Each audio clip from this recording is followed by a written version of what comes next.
I'm a Studio Trigger fan. I watched the entire catalog.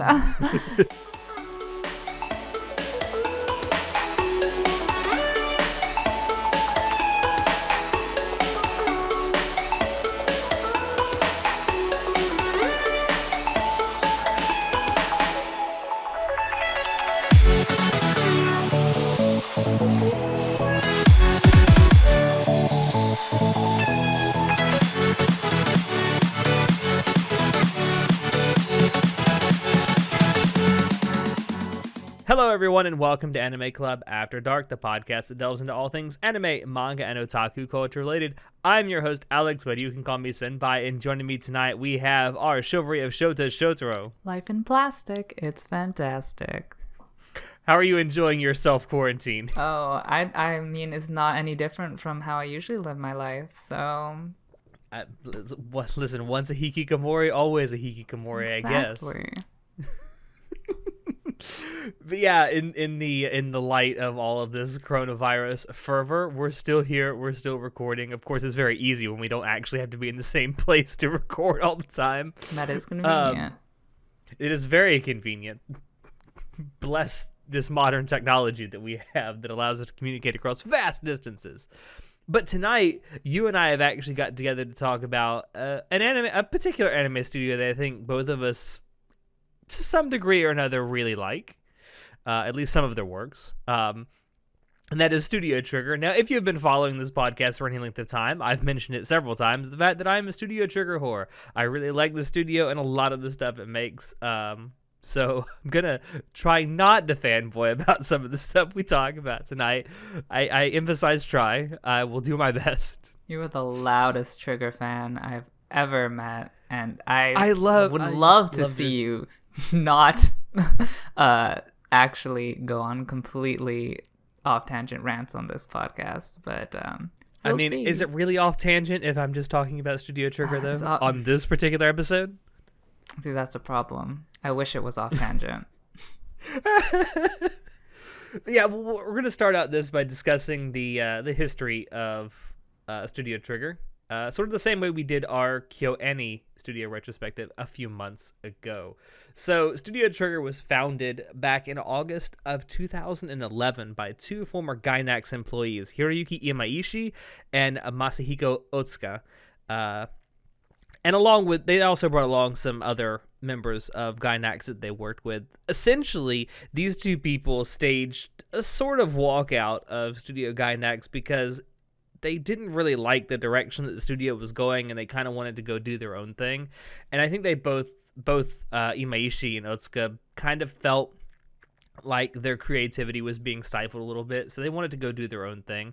And so they founded Studio Trigger back in August of 2011. Now, for their first few months / year of operation, they just sort of worked on a lot of animation assistance for other studios. They assisted with the opening animations for a video game called Project X Zone. They did the promotional videos for Hackadol. God, that takes me back. And they did mostly shorts also. They did the first season of, I say for a season very longingly, of Inferno Cop back in 2012. And they also worked on the original theatrical short for Little Witch Academia, which came out in March of 2013. Their first full-length anime production that they worked on was Kill la Kill back in 2013, which ran from October 2013 to March 2014. I think it's safe to say that you and I both like Kill la Kill, isn't it? Yeah, I really loved it at the time I watched it, which was like maybe a season after it aired. Yeah, and that was actually shortly after you started watching, or not too long after you started watching anime, wasn't it? It was. I think I Kill? Started watching anime 2 years ago, and the year when they founded the the studio in 2011, which is another reason why I was into Trigger, because it would be very easy for me to watch their entire catalog, considering it was only consisting of Kill la Kill as the only TV anime they watched. So I'm like, yeah, I'm a Studio Trigger fan. I watched the entire catalog. I mean, it was really easy to do that. Then, of course, I mean, you had Kill la Kill, you had Inferno Cop, you had Little Witch Academia, and you were done. I mean, that's to be Exactly. a Trigger fan, to say you watched the entire catalog was you had to watch those 3 But things. yeah, it was kind of exciting for me because I haven't been watching anime as long as you. So to see a pretty big, well, it seemed to be pretty big at the time, studio being founded during a time when I was engaged in the anime community, I was definitely interested in them, and they caught my attention. So they went on from Kill la Kill. Kill la Kill was not only a commercial success, it was a very it was a critical success as well. The consensus within the anime community is that it's pretty good. If you look on Mal right now, it's sitting at like an 8.15, 8.16 at a score. That's pretty good by most people's standards. Can you access Mal, or did you just know it was that? I'm actually looking at it right now. Oh my god! Well, on I Mal. can't access it. Lucky you. Oh man, are they shutting off your internet there in Canada? That's a shame. No, I thought Mal was being doxxed. Oh, I don't know what's going on. I'm looking at it right now Well, on Mal. So Privileged That's how I'm able to- American. Typical. right. Typical. Um, but also in 2013, Trigger launched a Kickstarter project because they wanted to fund a second episode of Little Witch Academia. This project was so well received that they set a modest goal of 150,000 US dollars. They were able to meet that in under 5 hours. The entire Kickstarter project itself went on to raise just over 625,000 US dollars throughout its span. And so, needless to say, a second Little Witch Academia short film did get released. That was the Little Witch Academia: The Enchanted Parade, which came out in 2014, I believe. Was Enchanted Parade 2015? Excuse me, October of 2015 is when it came out. Still, it's technically a short. It wasn't feature length. It was about 50 minutes long, so about 2 episodes of anime length. But still not feature length, even though I think it did air in theaters in Japan. Also, fun fact, I found out while I was researching stuff for this episode, the initial Little Witch Academia short film was partially funded by the Japanese government. Oh. I don't know why, but it was. There's propaganda hidden in there. Maybe there may be something to that. I don't know. But both of these short film projects for Little Witch Academia proved to be really, really popular with fans. So in 2017, they actually went on to produce a full-fledged anime series that was 24 episodes long, I believe. And that was pretty good. I think you and I both enjoyed that as well. I did really like it. Mm-hmm. Also, I'd like to point out great anime to get younger people into anime with, Little Witch Academia. I would highly recommend that if you have someone like around the age of, like, I don't know, 7, 8, 9 that you're trying to get into anime. Little Witch Academia is a good start. It is. Then in 2018, Trigger went on to create a Patreon with a stated goal of securing funding for projects and or merchandise. I'm on there. I give them money every month. They offer both, at least as of now, they offer a $1 and a $5 option. They currently have over 2,000 backers, and they raise just over $6,000 each month just through Patreon. Interesting. Which is amazing.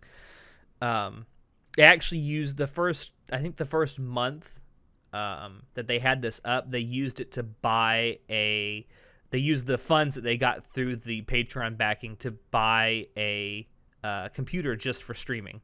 Interesting. And that's what they do. Like usually once a month or once every 5 to 6 weeks, they go on to Twitch and they do like live drawings with some of their animators, where they'll take questions and stuff from the audience. They tend to favor questions from Patreon users or Patreon backers more so than questions they just get through Twitch chat. But it's a really interesting way of interacting with your fans that I think more studios should do. I guess. I mean, $6,000 per month. It seems like, I mean, it's nice, but it doesn't seem like it could support it in a substantial way. But I guess it's nice PR. It is. I mean, I think the $6,000 a month at the very least would fund, them bringing people in off of whatever projects they're working on for the studio for like a couple of hours at a time to make drawings for fans. I don't know. I feel like for what they use it for, it probably funds itself and then with a little bit left over. I don't know. But kind of bringing us up history-wise to the present day, one of the most recent things that Studio Trigger has come out with is their very first feature-length movie back in 2019 with Premiere. I've seen this thing 7 times in theaters. I'm about to go see it for the 8th time because it's coming back to American theaters in April.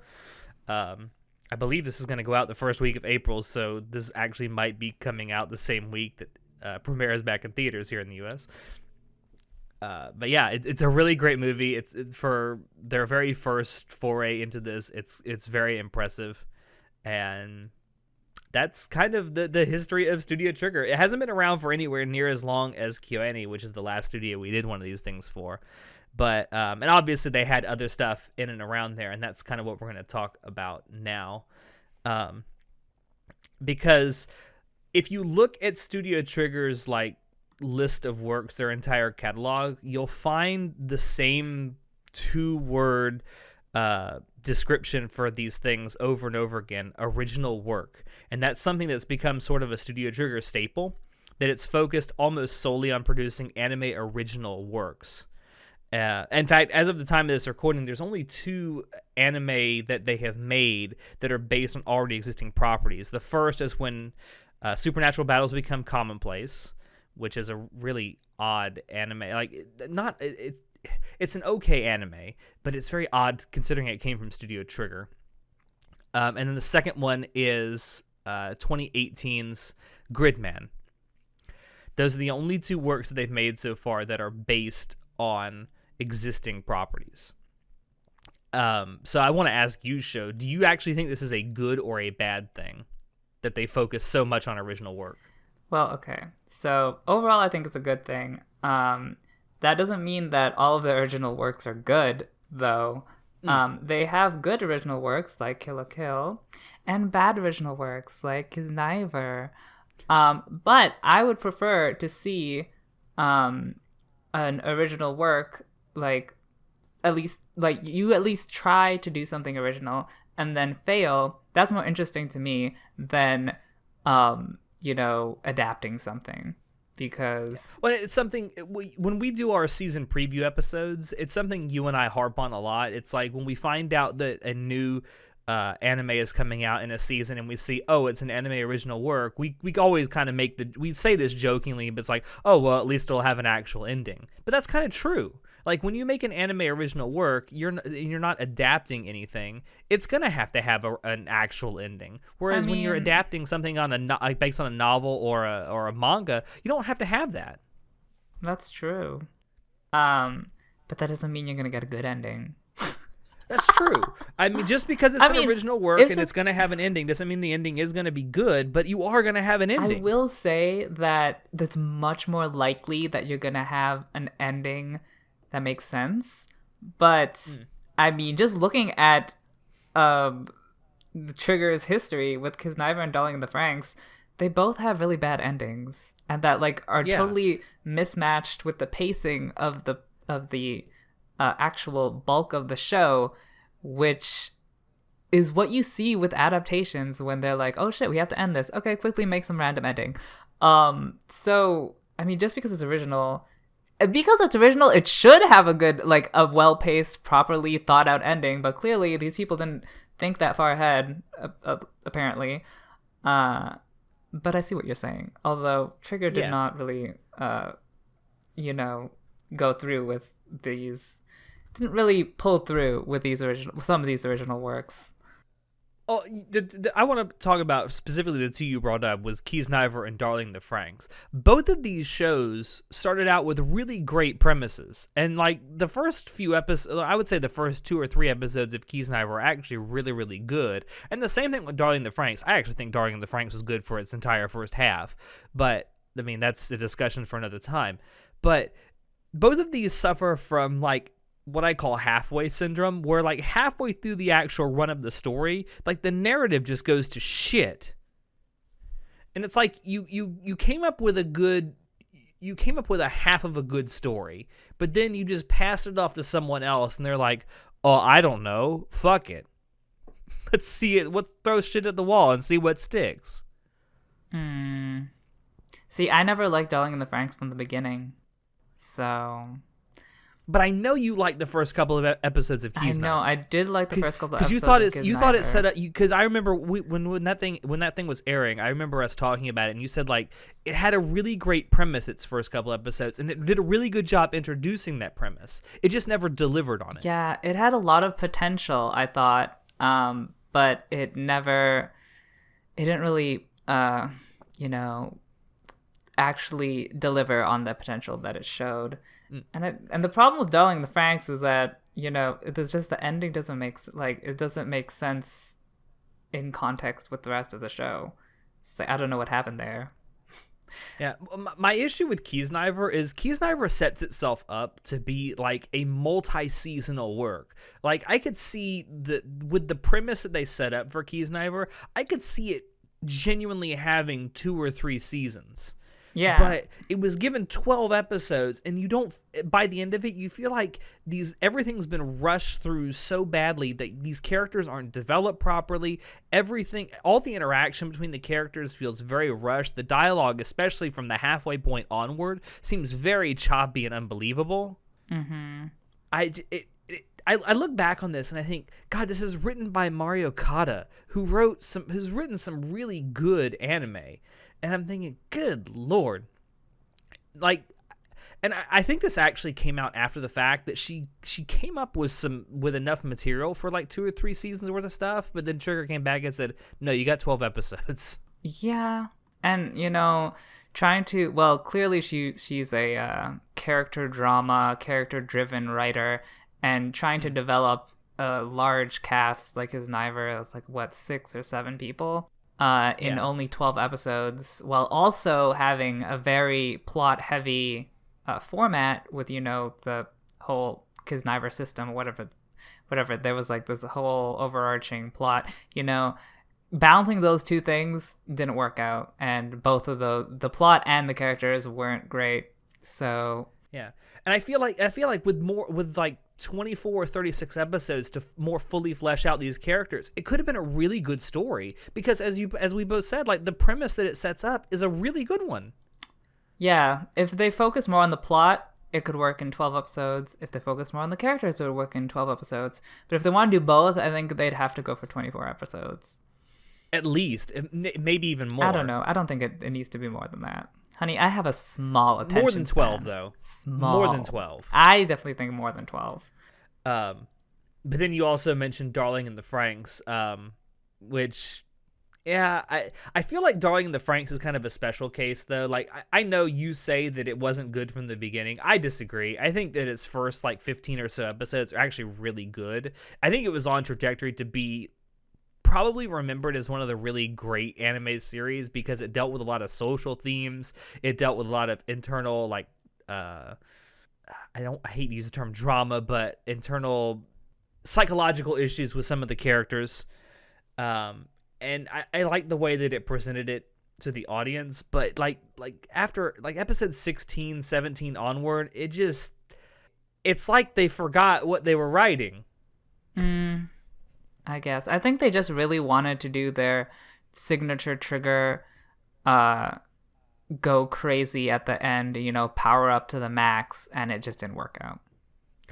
I almost feel, though, 'cause I wanted to talk about this too, because starting with Darling in the Franxx and going through Gridman and Premiere, these were 3 works that were all announced at the same time back in 2017. In fact, after Little Witch Academia had finished airing. Actually, just after Little Witch Academia had finished airing. Trigger announced all 3 of those projects simultaneously. And Darling in the Franxx was the first one. All 3 of these also were co-productions with other studios. And I look at Premiere, and that actually worked out really well for them. And I would say the same thing about Gridman, too. That was pretty well received, especially in Japan. But then I look at Darling in the Franxx, which was a co-production with Cloverworks, a.k.a. A1 Pictures. And I wonder if some of it wasn't A1 Pictures' meddling a little bit with the story. But it's very Imaishi and very Trigger what they It did at is. the end. So I don't know if it was A1's meddling. Well, it does end up in space. That's another Trigger thing. Jesus Christ! If you had a quarter for every time one of their shows ended up in space, you'd have like maybe $5. Very funny. It's a really bad analogy. It's a very funny. But yeah, that's another one of their characters. But you are right. The Darling in the Franxx has that very Imaishi, like, full power to the max kind of ending. And you don't have to do that every time, Trigger. You don't, but I wonder if like the last 5 to 7 episodes were just a lot of A1's meddling in the story and the production, because it just, to me and to a lot of people on the outside watching it, it seemed just like that's the point where it went to shit. I guess. So it makes me wonder, are these co-productions that they do always going to be worth it? Because like for something like Premiere, which was a huge financial success for Studio Trigger, it's worked out really well. But for something like Darling in the Franxx, where it was well received in the very beginning, but then kind of fell flat by the end, is it really worth it? Well, we know Imaishi doesn't work well with others. That's why he left Gainax. So you shouldn't be working with other studios, because you're just going to throw a tantrum and walk out the studio without finishing your work. And then everybody's going to be like, how do we end this? And then they're just going to have to make up some shit. And that's what happened with Darling in the Franxx. I will say, in regards to Darling in the Franxx, it has since gotten a manga adaptation that has a different ending. So, and it's actually a good ending. Of course. I won't say anything else because I don't want to spoil it. Like, I would definitely, if you were intrigued in any way by Darling in the Franxx, the anime, I would highly recommend the manga adaptation. Also, you get to see Zero Two's titties in it. That's amazing. They're in black and white, right? Well, yes, but you asked that question as if I was going to say anything but yes. Well, it could be a web manga. Sometimes they're colored. Anyways. That's true. Yeah. Yeah, back to like Kisniver and Darling in the Franxx. I think that like the fact that they're actually pretty similar in that they have a lot of plot and a lot of character drama, and I think Darling in the Franxx actually pulled it off much better because they had 24 episodes, so they were able to flesh out the plot more and flesh out the characters more. Definitely the characters were more of a stronger suit than the plot. But at least they fleshed both out to a decent amount. They just, the ending just didn't work out. But I feel like, it was an improvement on what they tried to do in Kisniver. I think they definitely improved with Darling in the Franxx. Yeah, I feel like they need to just have a do-over with Kisniver because it's a really good concept. I just want to see it done well. I still have that Kisniver Dakimakura. And I know you do, and I wonder if ever there was one. That was one, and it's still on my bed. Girl, I hug it every night. I just pretend that I just scratched out like the face so that it could be just a generic anime boy, and I don't have to remember that it's from Kisniver. See, here's the thing: the way you say that makes me think he could be joking, but he's probably not. I mean, what part of that story was true and what was a lie? You can send us an email at animeclubafterdark@gmail.com to guess. Mm-hmm. So, speaking of like Trigger style, that's something that a lot of Trigger works also have in common is a distinctive art style.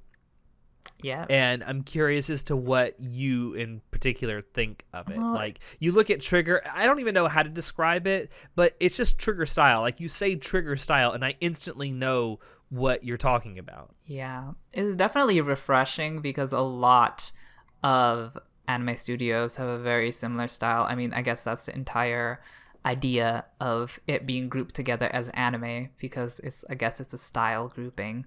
But yeah, it's refreshing, it's interesting, it's unique. I wouldn't say I'm like in love with it. It's not like the best thing I've ever seen in my life, but it's different from everyone else, so I enjoy watching it.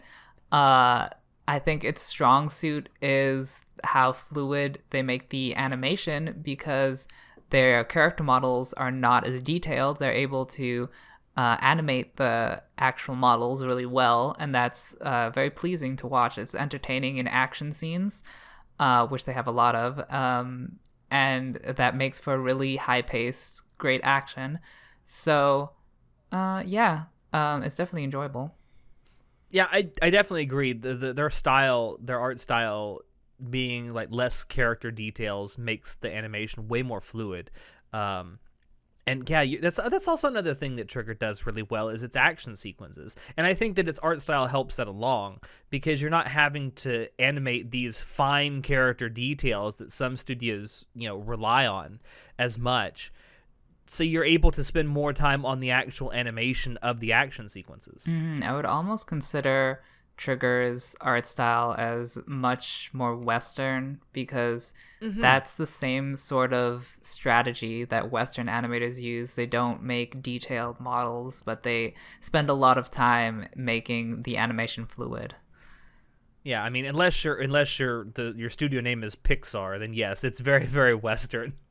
In that regard. I'm just trying to think. A really good example of this is in Gridman. If you look at Gridman, the character models are kind of very simplistic, with very basic colors. There's not a lot of the characters that have very vivid or bright colors on them. So when the action sequences are being animated, you actually have this ability to see what the action is supposed to be. Whereas with other studios, because they're spending so much time making these enormously detailed characters, you might look at the action sequences. It's like a fucking blur. Well, it's like, yeah, because you didn't have enough time or resources to sit there and do this with a really detailed, intricate character design. Yeah. And it's very refreshing to see, like you say. Definitely. I had a place I was going to. Oh, the Trigger Patreon thing. I mentioned it before. For me personally, I give them money every month through Patreon, and I think it's a really cool way to interact with fans, especially in the West. And that's something else that I think Trigger has sort of embraced, the fact that they seem to have as many, if not more, fans outside of Japan than they do inside of Japan. Which is so surprising considering, those two demographics are so comparable in how many people are in each. Like, there's only 6 billion people out of Japan and, maybe like, I don't know how many people are in Japan. Some million. 160 million, I think. Sure. So it's really surprising to see that those two demographics are comparable. I'm being sarcastic. I know. If you couldn't tell. I know you are. This is one time where I don't have to ask if you're being sarcastic. No. I can tell. Uh-huh. I'm totally not looking up the population of Japan, though. This is a very interesting trivia that we need to know. I know. I'm curious now. 127 million people. Oh my god. Wow. They fit all of those people on that tiny island.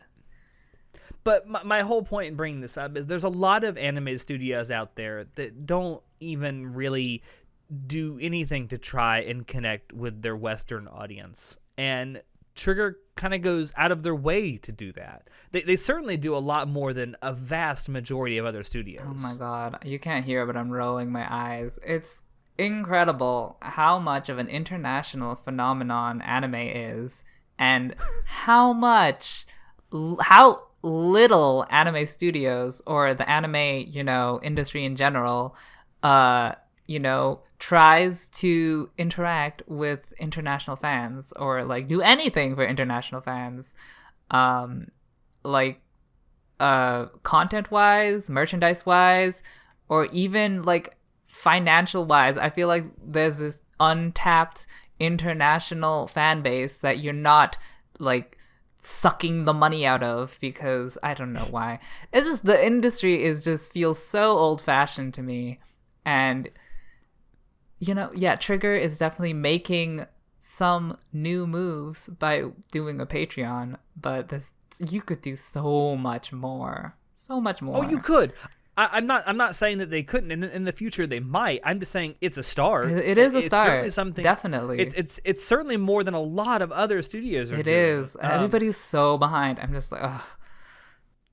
And that's something that I think Western fans probably appreciate more so than Japanese fans, like this idea of interacting with the people who create the content that you love, where I think it's seen as way more passive in Japan. It's like, okay, you're an anime fan, you consume what you love, you buy the merch, and then that's it. I mean, you think about it maybe, and then you move on. Whereas in the West, and particularly in North America, we like to consume the media, buy the merch, and then maybe talk or hear the people talk that made this stuff. And it's like, well, why did you do this? Why did you make it this way? Why did you come up with this character this way? I mean, I think a lot of Japanese studios don't do that, mostly as a cultural thing. I don't know, maybe. But it is good to see Trigger embracing this idea of fan interaction. And I really do hope that it leads to more studios doing the exact same thing, because something that Trigger does is they come over to the U.S. a lot and do convention appearances, and that's something that a lot more anime studios now are beginning to do. But up until about maybe 10 years ago, most didn't bother that much with like anime conventions outside of Anime Expo in the U.S. Well, it's hard to justify. Well, yeah, it's hard to justify coming all the way over to the U.S. for like not, for a convention that isn't the most popular.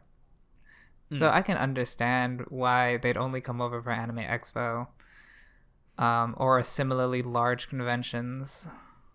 But yeah, it is. Yeah. It's a huge expense. It's a huge upfront expense for the production company, obviously, although a lot of these conventions will pay like your expenses, like your hotel room, and give you like a per diem and whatever, so it's not that much of an expense up front. But yeah, it's refreshing to see that Studio Trigger goes to some smaller anime conventions and just shows up and does panels and does signings and just like meet and greets. It's really cool to see, and I do think it's forcing other studios to kind of consider this. Like, this is what the Western fans like. Well, let's do that. That is really nice of them to interact with others besides their home demographic. And yeah, and that's something that with their Patreon thing, what they do with the Twitch live drawings is they don't have to leave their studios. They can do this in studio and still interact live with their fans. Mm-hmm.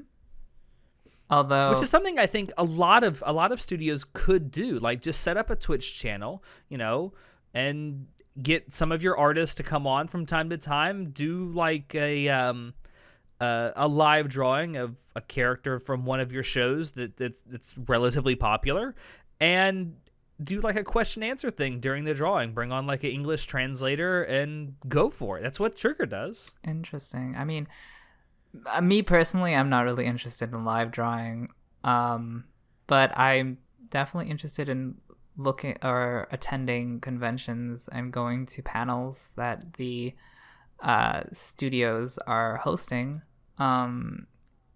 Alternatively, I would be interested in like doing a sort of panel-esque kind of thing on Twitch, which I don't know if they do. I don't think they do, but like just like having, just like maybe talking about your most recent work or your most recent episode or whatever. That would be interesting to watch. I would totally watch that. Or maybe doing like a AMA session where you put out there on something like Patreon or whatever, some kind of a platform saying, hey, we're gonna have this animator at this time doing answering your questions, put them in this thread, and we'll pass them along. I guess I don't really want an AMA personally. I just would love to see them just talk about their current work or whatever they're doing. Honey, I just want a Studio Trigger podcast, or any studio. Well, not any studio. Any studio that I like could do a podcast or a Twitch stream. Honey, I'm ready. A JC Stat podcast. All right, what I'm ready. what fuck, getting old sucks. Words just leave you in mid Oh sentence. no. What project are we ruining today? Attack on Titan. Attack on Titan season 4. All right, let's do it. Oh my. I would actually be scared to look at that podcast. Ooh. But yeah, I think in general, the Trigger has sort of opened this idea that studios can actually interact with their fans in many ways, especially outside of Japan. And anime is not getting any less popular outside of Japan, so maybe may behoove some of these studios in the future to look into stuff like this. Yeah. You're like 10 years overdue, but let's go. Let's go. Hey, as you like to say many, many times, better late than never. It may be late, but it's not never. Okay. You're right. All right, well, so I think the best way to kind of wrap this whole retrospective up talking about Trigger is, what are you and I both hoping for in the future from Studio Trigger? Because I know that over the last maybe couple of years or so, you've sort of fallen out of love with Studio Trigger. Yeah. So I'm wondering, what would they need to do to get you back?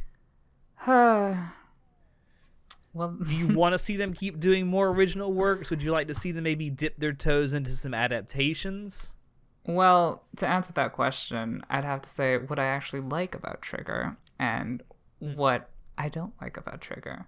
I think what a lot of people like about Trigger is their balls to the walls. I don't give a fuck. This crazy shit is happening, and it's gonna go fucking 0 to 10 in 0.2 seconds. Which that's not why I watch Trigger. Like I said, Kill la Kill was the first Trigger show I watched, and I really liked it. And the reason why was because I thought the main character was a really great female character. You don't see a lot of female characters that are... She wasn't really an archetype, and she wasn't really like a waifu. She felt like she had an actual personality, and was original because it was an original anime. Yeah, the main character of Kill la Kill, Ryuko, feels like she's not a bunch of checkboxes. Yeah, she feels like an actual person, and that's really interesting to see. And I wanted to root for her, so I really liked that. And they did the same thing with Little Witch Academia. I really liked the main character. I don't think she was a checkbox either. She had her own little quirkiness. She wasn't like a moe waifu that had no brain. She had a personality, and it was interesting. And that's, for me, the best part of Trigger. So we move on to their most recent stuff, which I've already complained about. But, but let me complain some more. The main problems. Well, Kiss Niver. I'll give a disclaimer. I did not watch Gridman because I don't know why I didn't watch Gridman. To be quite honest with you, it didn't look that great. I don't know, and I haven't watched Promare. You don't even know how to pronounce it, girl. I'm just going by how they say it in the fucking movie. Promare. Okay. I didn't watch that either, but I don't like anime movies. So. Okay, you can be forgiven for that, though. I mean, movies aren't obviously everyone's thing, so... Yeah, so, the problem with Kuznaiver was that the plot fell apart. That's fine. The problem with The Darling and the Franxx, for me, was I didn't like any of the characters. And particularly, I didn't like Zero Two, because she was a waifu. And that's not what I want from Trigger. I feel like the goal with 02 was kind of the same thing with Ryuko and Akko from Kill la Kill and Little Witch Academia, respectively, was this idea of creating a main female protagonist that didn't exactly it wasn't just a list of checkboxes, but in trying to do so, they actually inadvertently did create a list of checkboxes. She did feel... The characters, 02 in particular, and the entire plot did feel like a list of checkboxes. I wouldn't say all the characters, but I would say most of the main characters. Yeah. So I didn't get what I wanted from Darling in the Franxx, and that was the last straw. So I was like, I'm done with Trigger. I'm not watching any more Trigger. But they are coming out with a new show, and which is called Brand New Animal, and the preview for it shows that the main raccoon lady seems to be similar in personality to the main character of Little Witch Academia. So I will be watching that, and maybe they will make a resurgence in, in favor gained from me in particular, because obviously Studio Trigger should be making anime for me only. But yeah. So I mean, the main problem was that Kill la Kill is the only show they made that I was like super happy about. Little Witch Academia was like great, but I mean the rest weren't that great. So like, but that's a so like the ratio between good shows and bad shows is starting to lean towards bad shows, but you could say that about a lot of studios as well. So I think just all anime studios are shit. So I was gonna say, if you look at your like averages on Mal, that definitely checks out. exactly. I think anime is shit, Japan is shit, human race is shit. I don't know what we're doing. The good thing about Brand New Animal, which is their new show that's coming out this year in 2020, is it's directed by Yo Yoshinari, who was the director of Little Witch Academia. Okay. And it's written by Kazuki Nakashima, who was the writer of Kill la Kill. Oh, those are two. See, the only two things I like about Trigger, all in one. So I'm gonna accept I'm not a furry. So. Yeah, I feel like a lot of people are gonna be saying that when they watch it. I like this. I'm not a furry, but I like the show. We'll see. I feel like a lot of people said that about when they watched Beastars. No, okay, well, another problem with Trigger is that, Kill la Kill was such a smash hit success that how can you even... Do you think they peaked too early? Yeah, they peaked way too early. How can you live up to that hype? I feel like I'm gonna like Brand New Animal, but is it gonna be comparable to Kill la Kill? I don't think so. How can you even? Well, I mean, I look at their catalog, and as much as I am an apologist for Studio Trigger, I will have to admit that they've done stuff that I don't particularly like. I didn't really like Key's Knifer that much. I think Darling in the Franxx went to shit after its halfway point. When supernatural battles became commonplace, it's just kind of I mean, it's not bad by any stretch of the imagination. And then, I mean, I like Inferno Cop, but I have to look at it with an objective eye and say, if you actually are a fan of real animation, Inferno Cop's not for you. But yeah, I look at Kill la Kill. I look at, we haven't even talked about it tonight, but Space Drill Uluko, which was really good. Was that a short? Yeah, it's like, I think 5 minutes per episode. Yeah. I mean, I like that too, but it was a short. I mean, it was nice, but there wasn't much substance. Yeah, I mean, it was essentially Trigger trying to make a Trigger cinematic universe. Of course, they always which it kind of did. Mm-hmm. which it kind of did. But yeah, and then for me, it's about like I'd say like a 65-35 split for me. Of good to bad. About whether I will like what they do or not. Okay, well, that's pretty good. Yeah, that's a pass in Canada. Yeah, well, it is in America too, just not by much. And the thing is, I look at the idea of Studio Trigger, and it's what I like. It's the studio that, like you say, kind of does their own thing, doesn't give a shit about like trends or whatever. They see an idea and they just grab onto it and they run with it. And they don't seem to be worried about a lot of stuff that other anime studios tend to be worried about, like hopping on trends or, coming out with the next great isekai. Yeah. Yeah. I mean, that's it. I hate saying this because I'm gonna be labeled as some kind of Americatard here or something. But I almost look at Studio Trigger as like a sort of American dream outside of America, where you have this idea for something, you just kind of go for it and you make it work out, which is what Hiroyuki Imaishi and Masahiko Otsuka did. They made it work out for their first anime. Kill la Kill. Well, they've made it work out to so far. I mean, they're nearly a decade old at this point, and they're still chugging along pretty well. Well, I think they've yeah. done pretty well for I themselves. mean, financially, yeah, like most of their shows have a good following, so they just don't have me. And I'm the most important person in the anime community. But they could get you again with brand new animal, and that's the point. Maybe they could. Well, they better. At least you're not. At least you're not like totally cutting them off. You are giving them a second chance to reel you back in. Yeah. And, I mean, and I think that. Oh, go ahead. I mean, before I saw the preview for Brand New Animal, I was like done with Trigger, and then they're like, "Hey, we have a new show," and I'm like, "Fine, I'll give you another chance. You burned me once, but I will be burned again. So please be gentle." I mean, they'll eventually, even if it does draw you back in, they'll eventually let you down some other way. Don't worry. God, anime is just such an emotional roller coaster. You really have to get yourself ready for it. I think that's a great place to let this go. So thank you all there for dropping in to listen to us. We hope you enjoyed it because we always enjoy bringing this stuff to you. If you want to check out other episodes of the podcast, you can find us on Apple Podcasts, YouTube, BitChute, SoundCloud, and Spotify. If you want to keep up with what we're doing, you can join us on Discord, Facebook, Twitter, and our website. Shoot us an email if you have any questions or if you have ideas for topics you'd like for us to talk about in the future.